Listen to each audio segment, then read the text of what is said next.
The results are in for the first official campaign of 10th edition, and it seems that the Battle for Oghram has resulted in a victory for the forces of the Hivemind, running around 53% to the Nids and 47% to the Marines, so it really was a close run thing, but it does mean that this weekend we got our first look at the upcoming brand new Tyranid releases that will be coming alongside their Codex in a few short months. And there was a lot of hype for this. The Nids have already had a rather brilliant range refresh thanks to 10th edition and Leviathan, but they do still have a lot of the older models in the GW range. They've got a load of stuff from, 4th and 5th and 6th edition in their roster, and today what we were shown off, it seems like a lot of that may be coming to an end. And we started this preview incredibly strongly with one of the most asked for updates being shown off,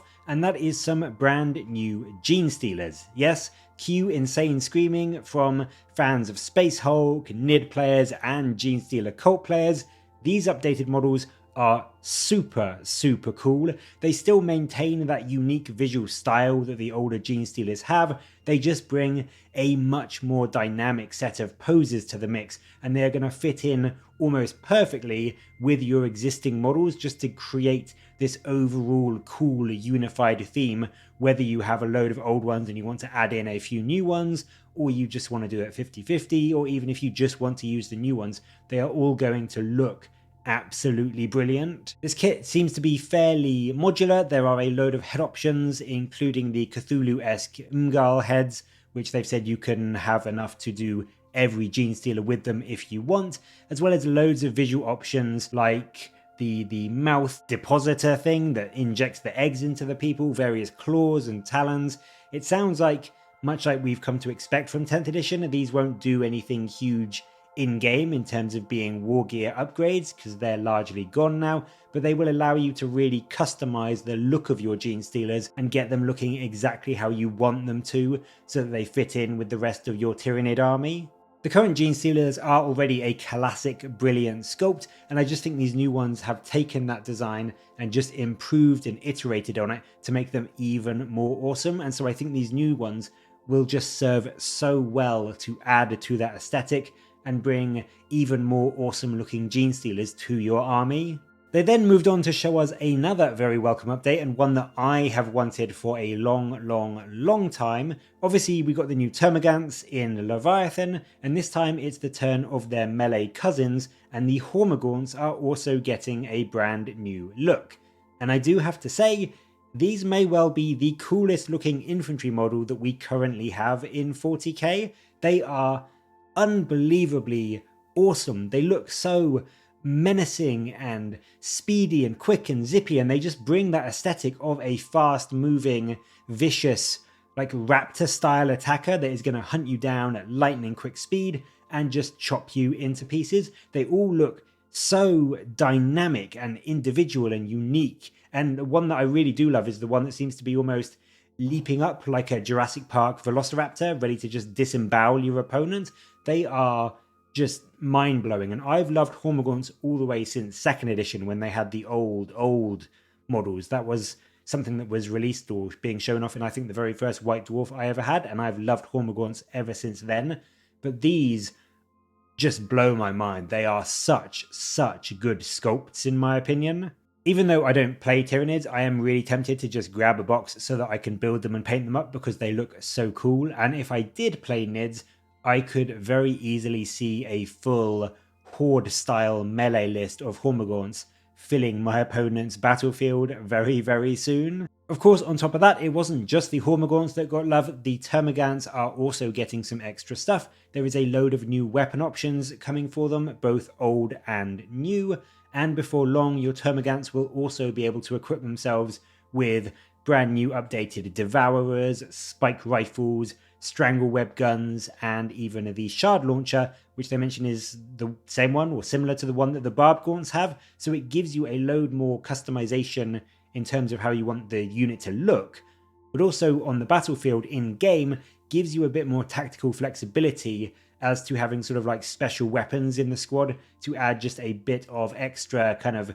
adaptability based on what you are going up against for your Termagants. Now, we saw the brand new Death Leaper a couple of weeks ago, but coming alongside him in the new Codex is also some brand new models for another classic kit, which is the Lictor, and these now come in this terrifyingly cool new lithe form, where he's kind of like standing around looking for his next target, as well as this hunched over, chunkier stealth look too. Both look really different, which I really like, but they both look super scary and terrifying, and I think they're going to be brilliant additions to a Nid army if you want a unit that can go after enemy characters, be really difficult for your opponent to kind of tie down, and just sow fear and discord amongst your opponent's army. And then alongside the new Lictors and Death Leaper, there is also a brand new strain of Lictor being showcased, and that is the much more serpentine thing that you can see on the screen here, which is the Neurolictor. And this combines the same stealth gameplay of a Lictor with even more psychic trickery and shenanigans to confuse your opponent and mess up their game plans and just cause your opponent's armies to cower in fear from being destroyed by this enemy that they can't see and can't track down. So he's going to be really strong, I think, on the battlefield. And as you can see, he's going to look absolutely fantastic as he does it. And what's better about all of these is that they also announced that in the new Nid Codex, as we all know, there will be other detachments coming in, but they announced that one of the detachments is going to be a Vanguard Assault detachment, which will let the Death Leaper be your general, and then you can bring a load of Lictors and Neurolictors and Genestealers to do this sort of lightning fast infiltration style gameplay and get right into your enemy's ranks before just picking them apart piece by piece, which sounds really fun and really different and really unique for Tyranid players to kind of sink their teeth into, and it sounds like it's going to be quite powerful as well, just getting right up into the enemy's face and maybe utilizing some better battle shock effects, fingers crossed, to actually make it a powerful mechanic and really disrupt your enemy's plans. So I'm really interested to see what that detachment is like, and seeing an army full of Genestealers and Lictors being led by the Death Leaper. Next up, in another revamp to a classic old kit, or in fact two older kits in this case, we are getting a brand new dual kit as well, in the form of this horrifyingly grotesque but admittedly awesome looking spider crab thing. And you may have guessed, thanks to the big gun on the back, this is of course an updated model for everybody's favourite living artillery piece, the Biovore. This, to me, is just a monumentally fantastic update. I love everything about it. I love the huge gun, I love the more beetle-esque carapace that it has, and I love its clawed talon feet. Like, this to me, much more than the current Biovore, really does look like it's been designed to just sink into the ground and like dig in like a tick, almost literally, and just shoot its huge gun into the enemy and just cover them in, corrosive bioplasma and all this other horrible organic stuff. So this to me looks much more fitting in what a Biovore should be in the lore, and it's giving me some Starship Trooper vibes as well, which in my opinion is always a win. So I just absolutely love this redesign. I think it is such a big improvement over the current kit. We also get the alternative, which as you may guess is going to be the Pyrovore.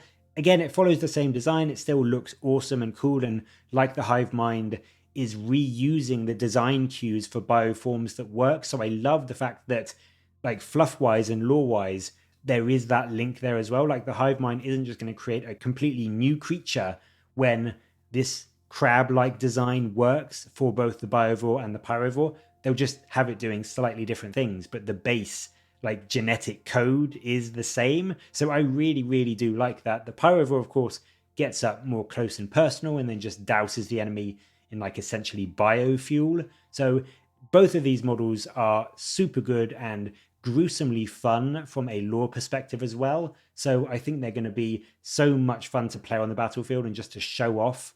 And I think they really do both now fit that kind of awful, horrific beast a lot more looks-wise in kind of how they're meant to be presented in the lore. And then the final reveal we got today was something we've been hearing about in the backstory and the fluff, and people have wanted a model for absolutely years now. And that is a new gigantic hive mind beast relating to the Norn queens that we know from Tyranid lore all the way back to like 2nd edition, I think.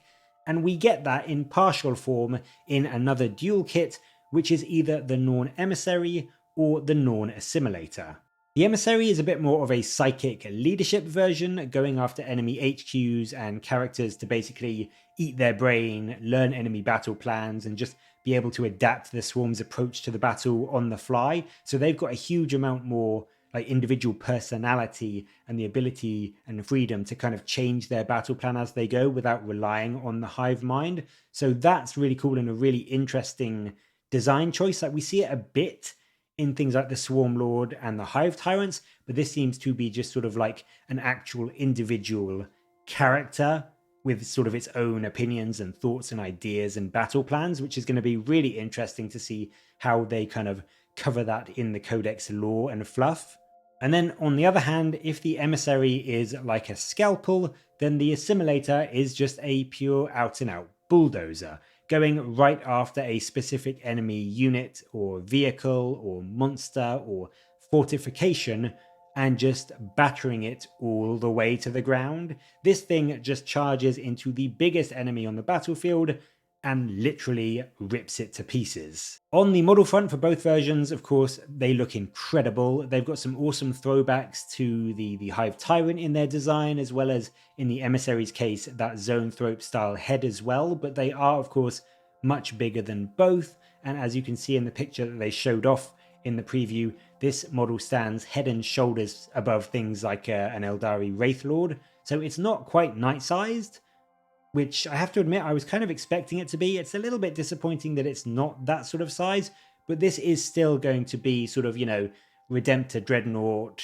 maybe a bit bigger than that sort of size. And I do think that height-wise, it's going to be probably the biggest NID unit that you can get aside from Forge World. I think it will probably be around the same size as sort of like a Trigon or a Morlock, but that's just in height. When you take in terms like overall size, because this thing looks big and beefy, so I think this is certainly just in terms of overall size going to be the biggest plastic Tyranid kit that we have at the moment, and it really is imposing. It's a fantastic centerpiece kit, and I really think it is going to be fantastic to see on the battlefield, whether you are bringing the Emissary or the Assimilator or both. All in all, I have to say I'm really glad the Nids won the battle, because it means that we got to see these genuinely gorgeous new models coming for them and all shown off in this preview today. I think another preview of just showing Space Marines would have been a little bit dull, if I'm being completely honest with you. So it was really nice to see all these new kits, and I personally love the fact that it isn't just a load of new stuff. They are taking the time to go back and redo well the old kits like Genestealers and Hormagaunts and Biovores and Lictors. It really is going to make the whole Tyranid faction feel new and modern and fresh, and I just can't wait to see the Codex itself and see how all of these units are going to play with the new detachments, as well as see just how terrifying the Norn Assimilator is, given they've said if you get it into combat with a knight, it should be very capable of taking it down. So that is it for the NID reveals from this weekend. I personally loved every single one of them. I thought every single model they showed off looked fantastic, was a faithful, accurate updating of an older model, if that's what it was, or if it was a new one like the Norn units.